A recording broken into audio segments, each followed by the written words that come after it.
భారత research and analysis wing రా, అట్లాగే చైనాకి సంబంధించినటువంటి గూఢచర్య విభాగం ఎంఎస్ఎస్, ఈ 2 సంస్థలు కూడా విదేశాలకు సంబంధించినటువంటి ఎన్క్రిప్టెడ్‌ని డీక్రిప్ట్ చేస్తూ ఉంటే, గూఢచారులకి సంబంధించినటువంటి వ్యవస్థలో ఇది ఒక భాగం.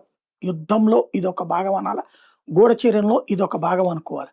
Telecommunications, air communications, wireless communications intercept చేసేందుకు రకరకాల ఎత్తుగడలు వేస్తూ ఉంటారు. మనం ఈ మధ్య కాలంలో గూఢచర్య సినిమాలు వచ్చినాయి కాబట్టి జనాలకు కూడా అర్థమైపోయింది.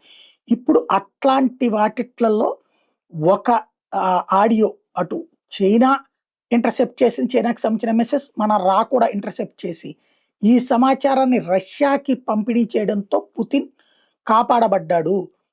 జెలెన్స్కీ తాజాగా మర్డర్ చేయడానికి ప్లాన్ చేశాడు పుతిన్ని చంపించడానికి. ఎవరితో అంటే బ్రిటిష్‌కి సంబంధించినటువంటి గూఢచర్య విభాగం M16తో జట్టు కట్టి రష్యాలోనే ఉన్నటువంటి పుతిన్ వ్యతిరేక నక్సలైట్ల తరహా భావజాలికులతో చంపించడానికి ప్రయత్నించాడు అన్నటువంటి విషయం ఇప్పుడు తాజాగా బయటపడింది.